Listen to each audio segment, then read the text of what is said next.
Hello, everybody out there in the Awakening Circle family. I am just making that first comment, see if I can make it all work for me again. Can't remember what I clicked on the last time. It's like one of the most amazing things to have. Like, you learn so much technology. I've been in the midst of, oh no, don't do that. Still posting. If I do like that, does that help me see them? No,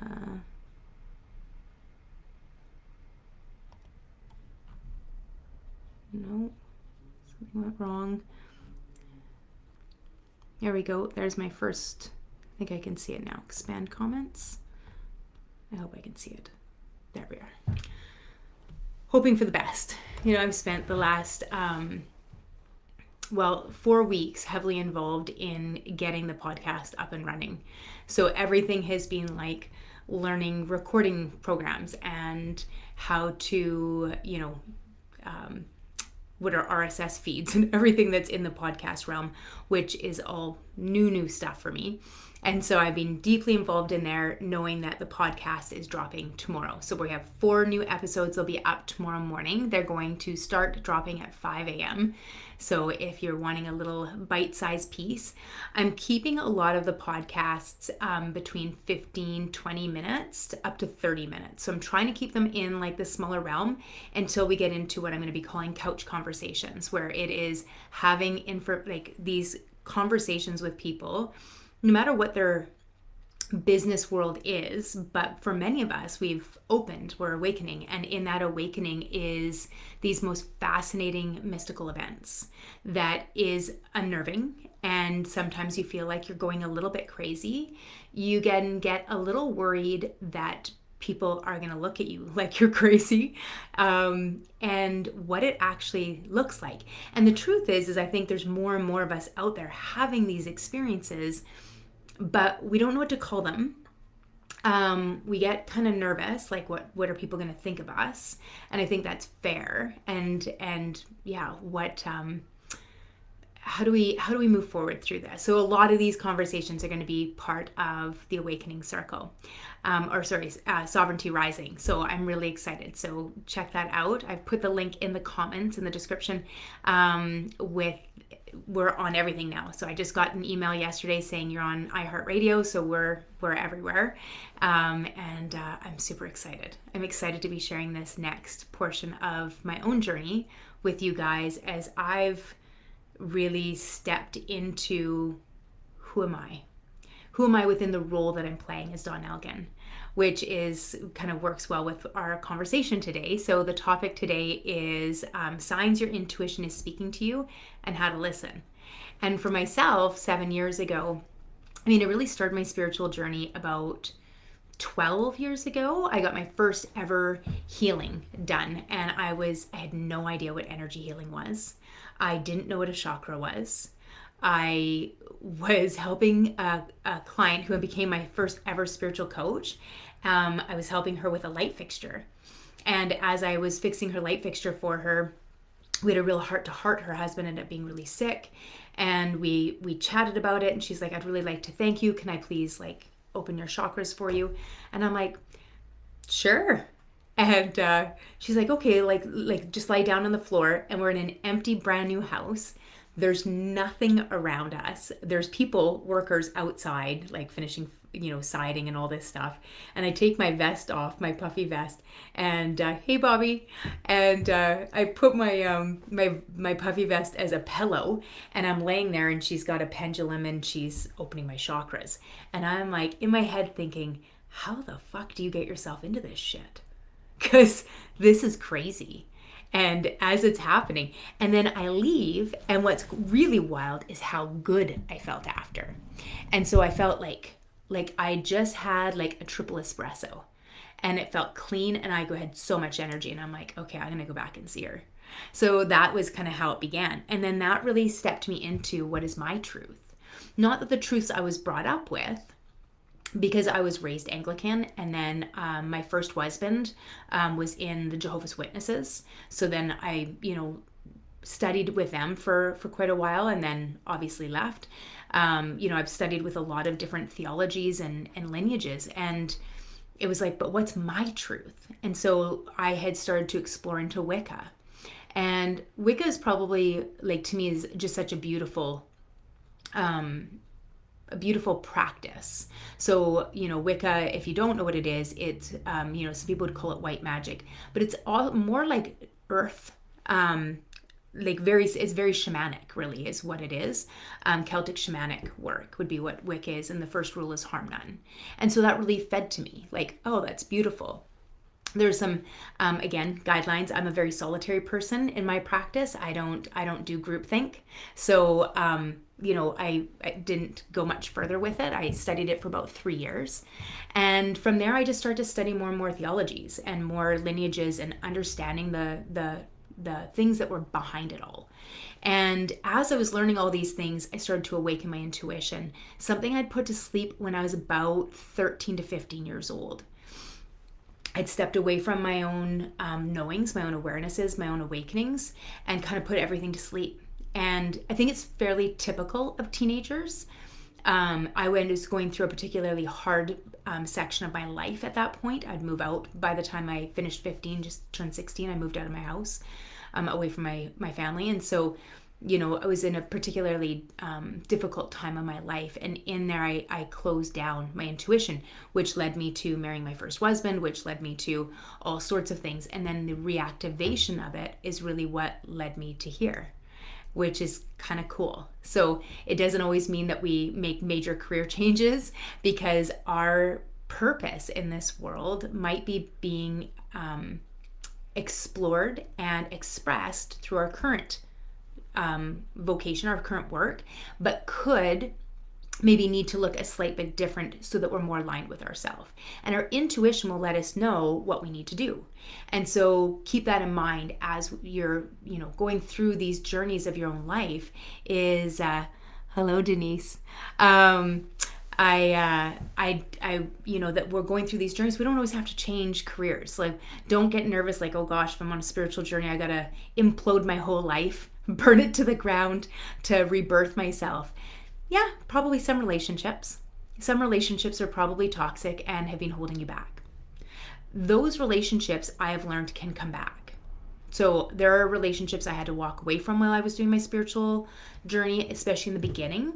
And then those relationships actually came back online and became stronger and more authentic and beautiful. So don't think that when you're going down this path as well, there's going to be times where there's like distance gets created between you and certain people. Could be family, could be friends. And then they can actually come back together if they're meant to. And so don't write anybody off. People say to me all the time, like, oh, they'll never change. I'm like, who the fuck are you to think that?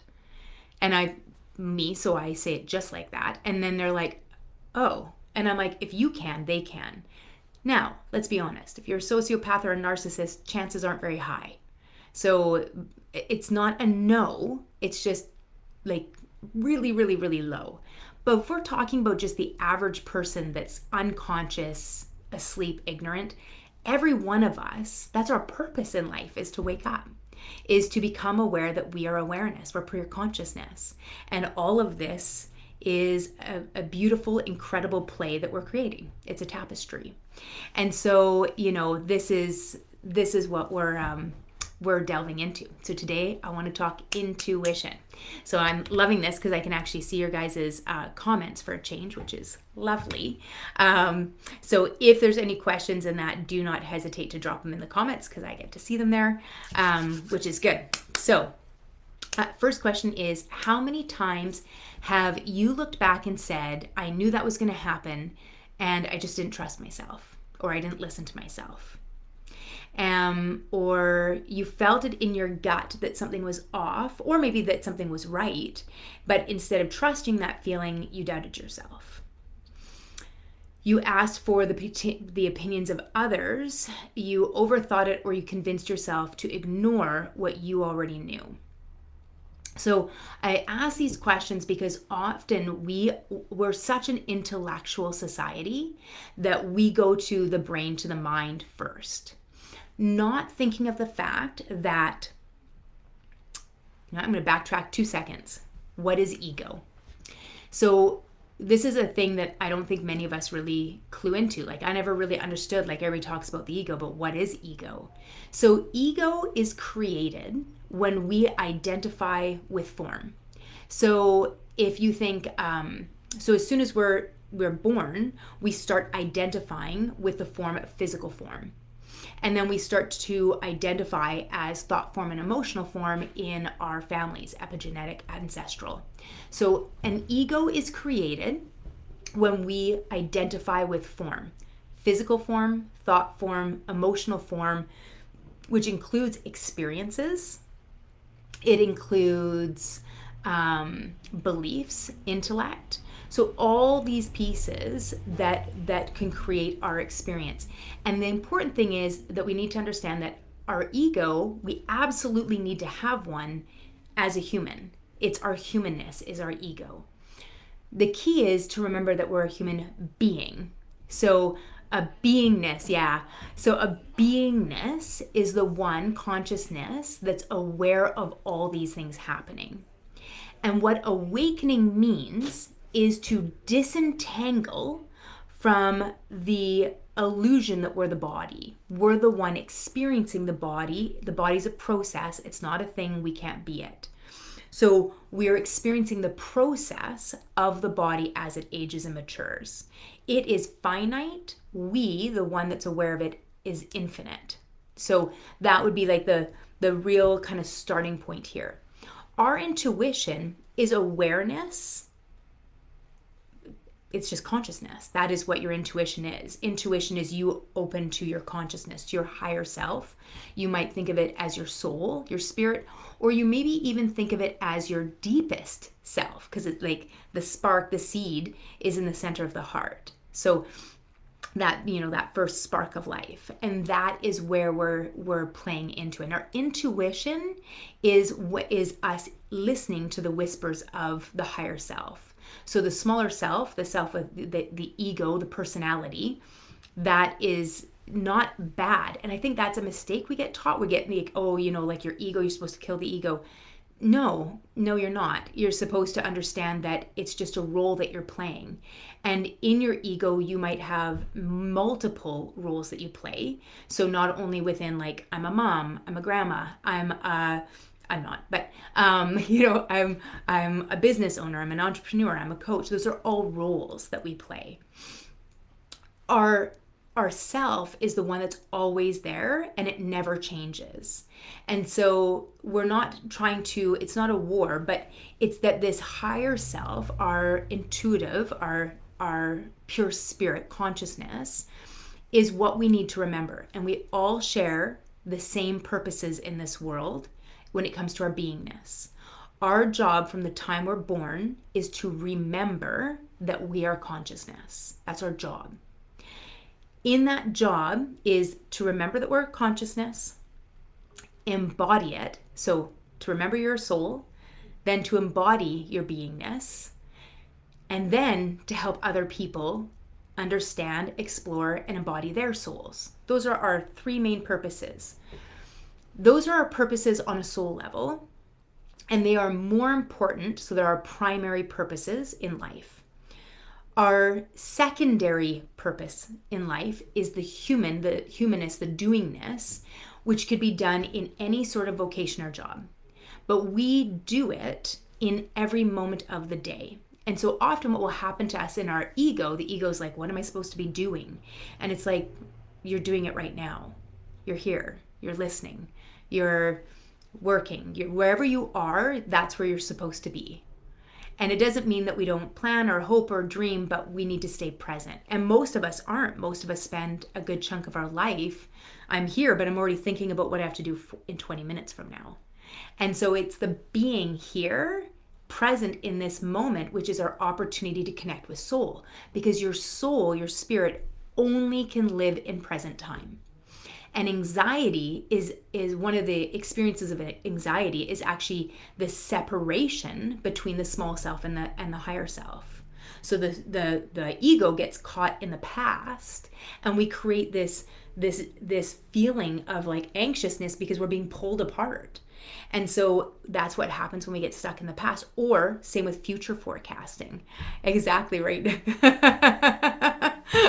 So we want to be able to pull forward, and or if we go future forecast, same thing. All of a sudden we're like, oh my God, this could happen, this could happen, this could happen. All an illusion, and they're all thought form. And anytime that is the main creation of suffering. So pain's inevitable. We're a physical body. We're having a human experience, so we're going to feel mental, emotional, and physical pain. Inevitable. Suffering is optional. Suffering is caused by thought that it should be different than it is right now. And so the more present that we can come, the more in this moment, the less suffering we experience. Because in this moment, in present time, it's not happening. We're here. Even if it's an experience within the physical body, the moment you bring your attention to it and send your breath there, your breath is the gateway. Your breath is the only thing that we can focus or bring our awareness to that's not form, which is why breathwork meditation is so powerful, because breath is an opportunity to access our consciousness. It's an opportunity for us to witness life. You don't have a life, you are life. And so these are the pieces as we head into intuition today, kind of give us a good baseline of what is really happening right now. So what is intuition? Intuition is your soul talking to you. You could also say when we pray, we're talking to source, to God, whatever you want to call it, to beingness. And when we get quiet, meditation's one way we can do that, but when we get quiet or when we're in present time, and being in present time is another way of being quiet because we're just here. So when we're in present time, it's an opportunity for God or your soul to talk to you. And so you can get these beautiful hits as to what's going on. So today I want to recognize, we're going to do three things. So we're going to go how to recognize when your intuition is speaking to you, the difference between fear and intuition, because those two get confused quite a bit, and how to start trusting yourself even when it doesn't make sense. And I can tell you from experience, there's a lot of times where I'm like, WTF, what have you got me doing now? And I have had to really, in many ways I've had to like destroy my ego because I have no options. Like I'm just like, okay, you said you were going to do this. Now's your follow through, which means my ego is like, I don't like this. I don't want to be visible. I don't want to take any chances of people not liking me. Remember, ego wants to fit in. It needs to, and that's a survival instinct. It's not a bad thing. We want to fit in. We want to be accepted. We want to be loved. We want to be cherished. And those are all normal things. It's just that when fear gets involved, we don't show up as our true self. And authenticity is the most highest vibrational frequency we can have. So we want to be authentic. Who am I? And so I think I said to you guys last week where I was struggling with, like, even within that, and the moment I was given that word, the title of Contrarian Soul Guide, it was like, oh, I can stop trying to figure out which lane I'm supposed to be in and what this is supposed to look like. Just be you. And that's part's fine, but how do I explain it to other people? And the moment that was given, it was like, oh, here we go. We're good to go now. And that was an intuitive piece. And so sometimes, and that we're going to get into. So the first thing is the signs that our intuition is speaking to us. So one is we will feel an instant yes or no in our bodies. So intuition speaks to us through sensations and not through words. Now, I say that, and I have had, it can be your intuition or it can be your guides if you're clairaudient. So if you're clairaudient, it means you hear. So it's an auditory experience, and you can actually hear a yes or a no.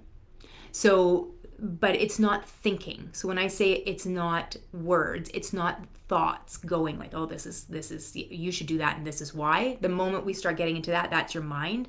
That's not intuition. Intuition doesn't explain itself. Turn left. Turn right. Yes. Hard pass.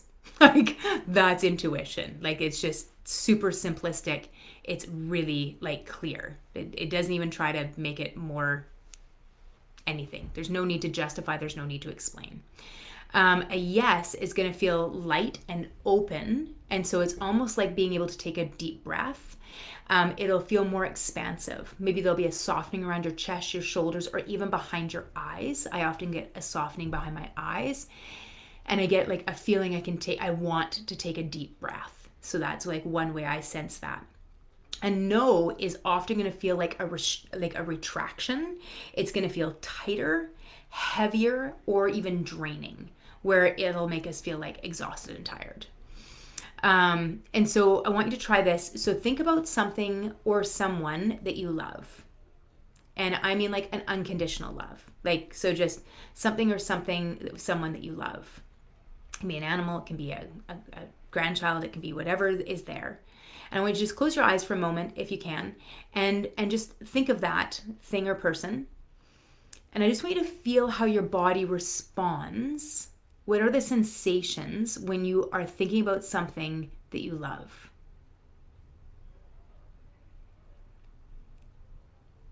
And then now I want you to shift it and switch over to something that you hate. It could be as simple as olives.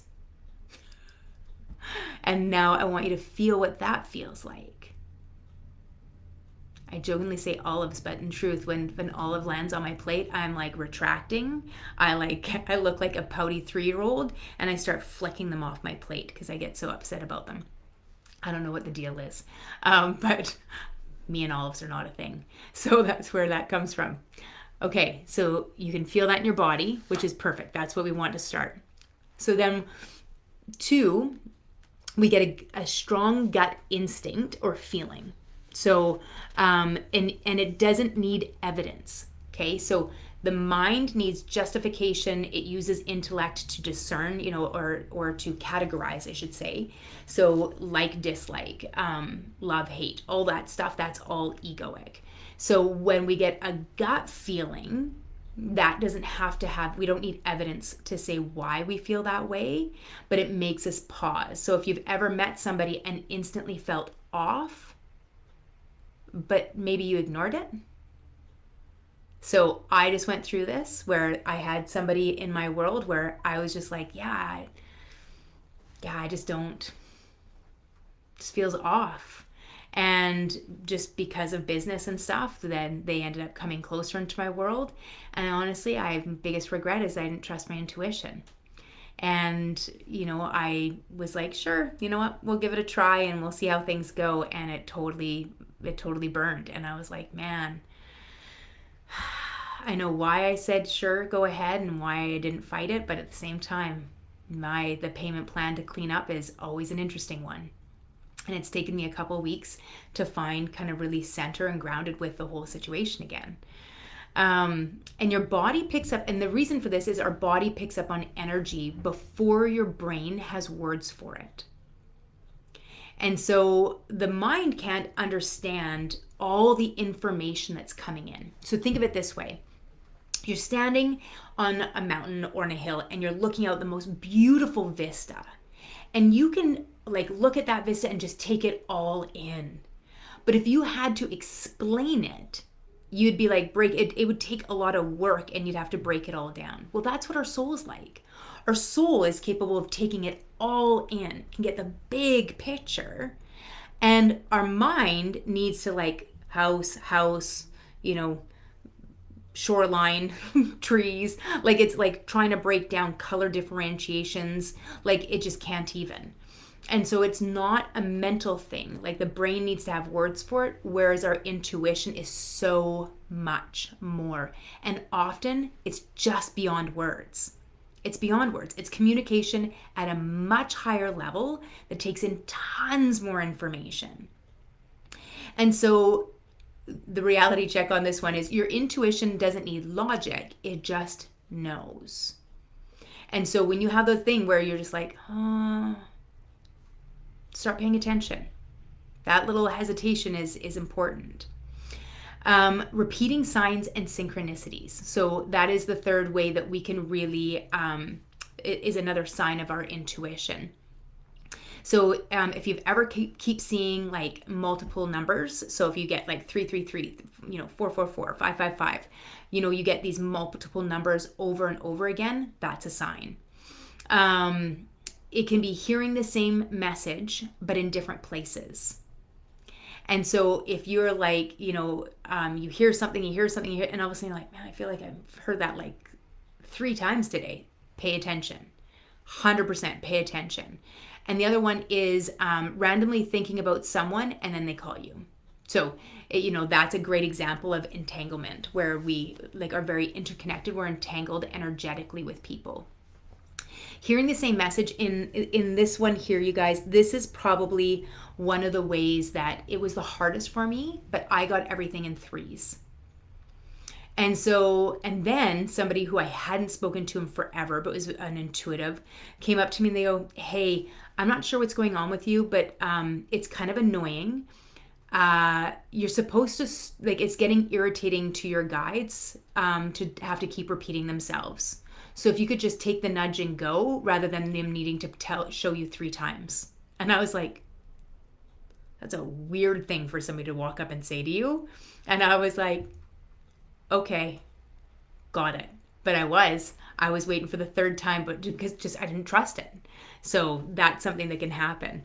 Of course, Bobby. Yeah, and you're totally in tune. So that makes sense that those things would happen to you as well. And then 4 is our first, your first thought is clear, but then fear jumps in after. And so if you think about it, your first instinct is intuition. That's your first intuition. It's always faster. It's always cleaner. It's always like it knows. Whereas the second thought is usually fear or some form of fear. Fear can look like outright fear. It can also look like resistance. It could look like doubt. It could look like pullback. So it could look like a whole bunch of other things that are coming in there. But usually the fear, doubt, or overthinking, those are the things that come in. But if you went back to the very first thing, so try this. When making a decision, ask yourself, what was my first feeling before my brain got involved? So remember, our bodies and our minds are processes and they're instruments. They are not bad. They are beautiful and they are powerful, but they are instruments. They are like the paint and a paintbrush. Life is your canvas and you are the painter, the awareness, consciousness. And so our minds and bodies have beautiful jobs to do, roles to play in this world, but they're not who we are. And so we don't want to listen to them. We want to, it's like listening and letting your children lead. It's not the way it's supposed to work. So, our body and our mind are more like children and they need to be properly directed so that they can do what needs to be done in life. They're not the ones that are supposed to be running the house. They're not equipped for it. They're actually poorly equipped for it, and that's part of the problem. So the more that we allow our body and our mind to run our life, the more chaos we experience, the more suffering we experience in our life because the children are running the house. And so intuition is our way of getting back into alignment of running our own house, running our own life, which is so freaking beautiful that we have access to it all the time. It's just that we need to remember how to use it and pay attention to it and actually do it. You're like, oh, I had that intuitive hit. I still ignored it. Great, but now we need to actually start listening to it. So embodiment is a very, very important portion of this. Okay, and then 5, ignoring leads to regret. There's your lead into it. So think back to a time when you ignored your intuition, and did it lead to a mistake, a lesson, or an I knew it moment? And so, I just said, like, I had one with work just not long ago, and man, it's frustrating. It's frustrating when it happens. And I knew it had to happen the way that it did, so I knew there were some lesson pieces in here. because there's more people involved, right? Like when I'm working with Broken Squirrel, like it's a bigger beast. There's more people involved. I've got partners, I've got managers, and I probably could have stopped it, but I didn't feel like I had the energy to explain myself. So if you're part of my, like, this whole journey of me deciding that I'm going to do no lying for a year, I'm like, oh, there's a place where I would have been like, yeah, I don't feel good about it. I don't know how to explain it. I just don't feel good about it. I don't think that this is good. I don't think this is good. And, you know, I couldn't have explained it at the time. I just couldn't have.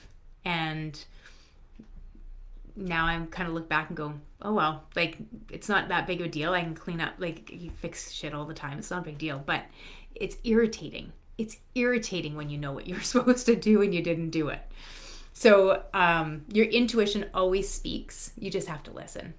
And I promise you, the more you listen to it, the more miraculous shit starts to happen. Life is like mind-boggling how freaking gorgeous and beautiful it can really be.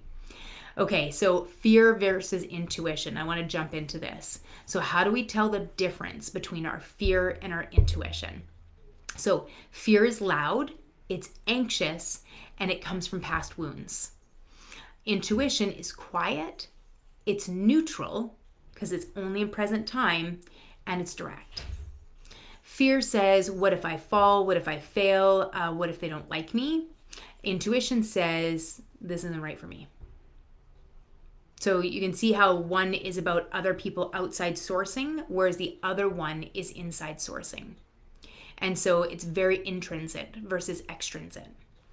And the key difference is that fear feels chaotic, whereas intuition is extremely clear even when it's telling you something that's super uncomfortable. It's still super clear, it's super simple. So, you know, we try to keep it as simple as possible instead of trying to overcomplicate something. So the next time you feel uncertain, just pause and ask, is this fear or is this my truth? My question that I often ask that really helps me on this is this bringing me closer to love, closer to peace, closer to a sense of stillness, of quiet, or is it pushing me further away? And that is how I know what is the right way to go. And so if something's pushing me further away from things, I mean, we're in a very like chaotic time right now with politics. And this is the most overt I've ever seen politics. Like everybody's had like their opinion of politics. This is overt now. And it's the first time where I've watched like chaos, like people threatening people for their political beliefs. Like it's just seems nuts to me. And so my question that I keep coming back to is when those things happen, my first question is who benefits from this? And anything that's causing or bringing us closer to fear or anger, those are the lineages of disease, period. It's not a negotiation. All disease is linked to chronic stress. Fear and anger are the base of chronic stress. That's it. And so when we take a look at that, that's why I say intuition's always going to be leading us closer to love, closer to peace, closer to stillness, closer to connection, clarity. Those are the aspects of soul. And so keep that in mind as you're feeling into the intuition. What does this feel like? That's going to really, really help us connect with that. So then how do we strengthen our intuition and trust ourselves? So this is where I think a lot of the time of micro steps. So one, we can create stillness. So if you're always distracted, you'll never hear your inner voice. I had to drive down to Victoria and back yesterday for a medical appointment. And I spent a good chunk of, I'm usually listening to something, either personal development or spiritual development. And I've been listening to Eckhart Tolle for the last week. And so I was listening to A New Earth.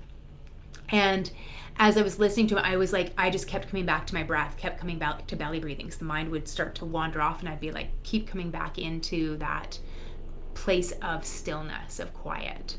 You know, even like it gets pulled off, you know, what drivers are doing, what's happening on the road, should go faster, should go, whatever. And I was just like, nope, back to your breath, back to your breath, back to your breath. And I just kept coming back into the stillness inside of myself. So creating a moment for some stillness so that we can hear. And that's really what meditation is. Meditation is the creation of stillness. And it doesn't, scientifically now they've straight out shown like the benefits of meditation. 20 to 30 minutes is kind of your sweet spot time. Anything longer than that's great. It's not a bad thing. But 20 to 30 minutes, ideally twice a day, morning and evening. Think of them as showers for your soul, for your subtle body. And so meditation allows us to get rid of all of the debris, the emotional and mental debris of the day, and so that we can kind of clean up. So think of it like you just had a good workout, you've been at work all day, now you're going to have a shower before you go out for dinner. So this is the same idea. So we have a shower for the subtle body, and stillness or quiet is a place that we can do that. And a 5-minute meditation is you know what? If you can build it up to 20 minutes, 20 to 30 minutes, ideal. It is an ideal time. It's just scientifically proven. I've done enough studies on meditation now where I'm like, all right, it's like neuroscience. So yeah, if you can build it up longer, great. But it's better to do 5 than none. So I'd rather you do a 5-minute meditation on breath work than no meditation at all. So just keep that in mind, because that's what used to happen to me, is I'd think like, oh, I got to meditate for this hour. And then I wouldn't meditate at all because I didn't have an hour. And so better to do 5 minutes, better to sit there and do belly breathing, in your car than it is to not do anything.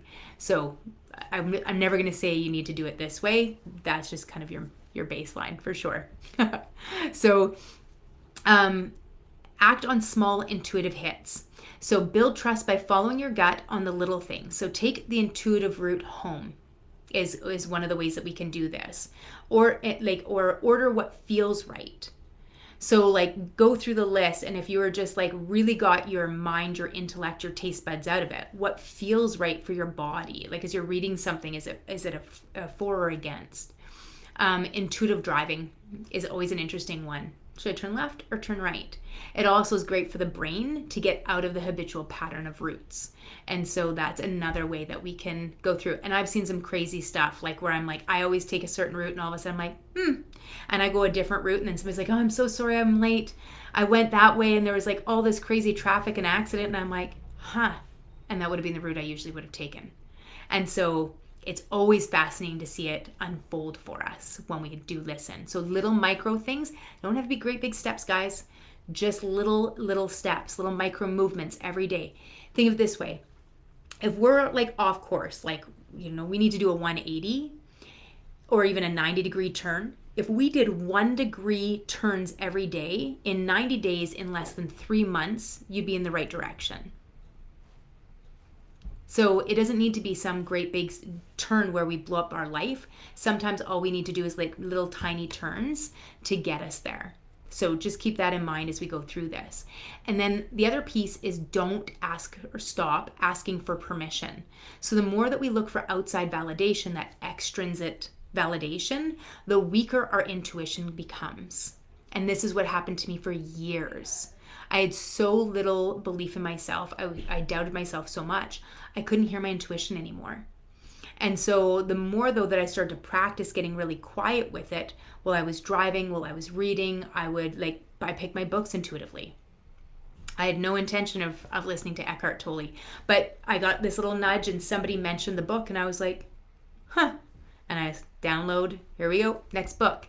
And right now I'm listening, I just began and it just automatically turned over to it is his other book. I think it came out before that one, which is The Power of Now. And I just, sounds good. And it always awakens something beautiful in us. So I intuitively read. So next time you catch yourself asking, what do I think I should do? I want you to pause and ask yourself first. And even another little one is even things like going out for dinner. You're going out with friends and they're like, hey, what do you feel like? Rather than saying, oh, I'm good with anything, actually take a moment and check in. Do you feel like Greek? Do you feel like, what do you actually feel like? What is the intuitive piece? Can you listen to yourself?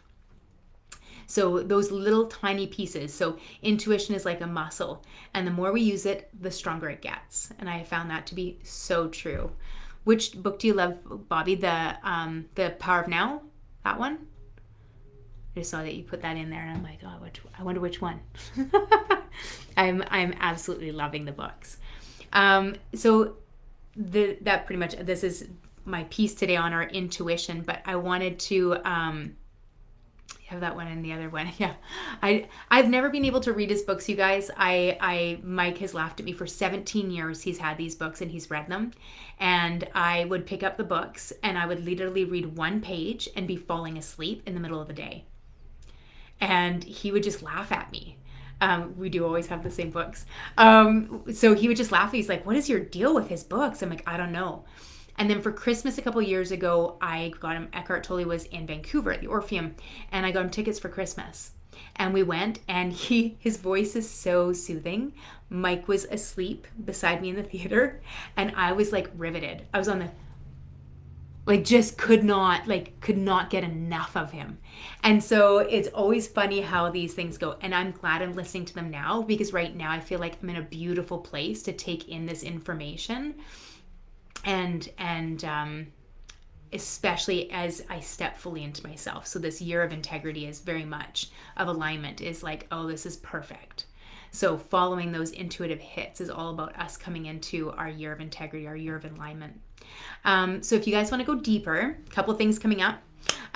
Tomorrow, Sovereignty Rising lands. So 4 episodes are going to launch. They start dropping at 5 a.m. So there'll be 4. They're all bite-sized, so they run between 12 and I think 16 minutes or something like that. So you can just kind of, tug through them. There'll be 4 more dropping next Friday, and then after that we'll be doing them every Friday. A new one will drop. I've put the link in there, and the link takes you to my podcast website, which gives you the links to everywhere. So we just got the email yesterday, day before, that we're on iHeartRadio, we're on Apple Podcasts, Spotify, YouTube. So it's all over the place. So go where you like to listen to your podcasts. And if you can, I'm going to ask the favor. Follow, subscribe. It just helps get us some traction and get in front of more people. So please, please, please follow and subscribe. And what else do we got coming up? We're going to be doing that real talk on intuition, energy work, and self-trust. Stay tuned. I've got some pieces that I've been really excited about that I'm going to be recording on, like life through the struggles through our 7 chakras. So I'm going to go all the way into my woo. So please come in and play. And I just talked to my coach and our group today. We're going to be in Greece together, mastermind, in June. And her and I are going to do some podcasts together. So I'm super stoked. So we'll have some good coach conversations that'll be getting recorded while we're there. And I'll probably do a Facebook Live from there as well. So then there's also my YouTube channel. So if you want to watch all the videos, Facebook changed this, so this will be gone in 30 days. I can't do anything about it. So what I've started doing is, once we're finished, I'll download this and it'll go up to YouTube next week. So then it'll be sitting there, and I created a playlist specifically called The Awakening Circle. So then you can go back there at any time and get any of these conversations. And then what else do we got for you? Trusting myself. Yes.